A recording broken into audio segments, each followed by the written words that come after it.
काळामध्ये म्हणजे आपला आताच्या तुळजापुरामध्ये अंबाबाईने रहिवास केला आहे का नाही.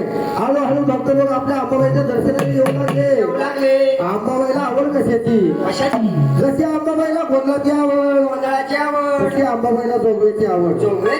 वाडावा जोगवर भक्तीला जागवा. त्याच्या अंगामध्ये अंबाबाईचा संचार येतो.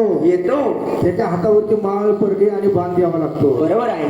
म्हणून ही आराधीन बाई या नवरात्रीमध्ये 5 घर जोगव मागायला लागतो. आपण जर तुळजापुरात गेलो अंबाबाईचं दर्शन घेतलं तर तिच्या बाजूला परडे ठेवलेले असते. बरोबर आहे. तर ते मिठा पिठाला आपल्याला यथाशक्तीप्रमाणे परडे भरावं लागतात. कोल्हापूरच्या राजाला अंबाबाईची निंदा केली. कोल्हापूरचा कोण होता? राजा होता. ना अंबाबाईची निंदा काय केली? अंबिका मातेची निंदा काय केली? मला उलटी सुलटी रोज परडे घेऊन जोगवा मागायला जोगव्याला जातीस. 1 दिवस द्यायचा 2 दिवस द्यायचा मला रोज कुठं तुला जोगवा द्यायचा. रोजच काय आहे म्हणलं आहे की नाही. पण अंबाबाईचं एक पण होतं. 5 घर जोगवा मागायची. त्या जोगव्यामध्ये जे सीता येईल पीठ तांदूळ येऊ बरोबर.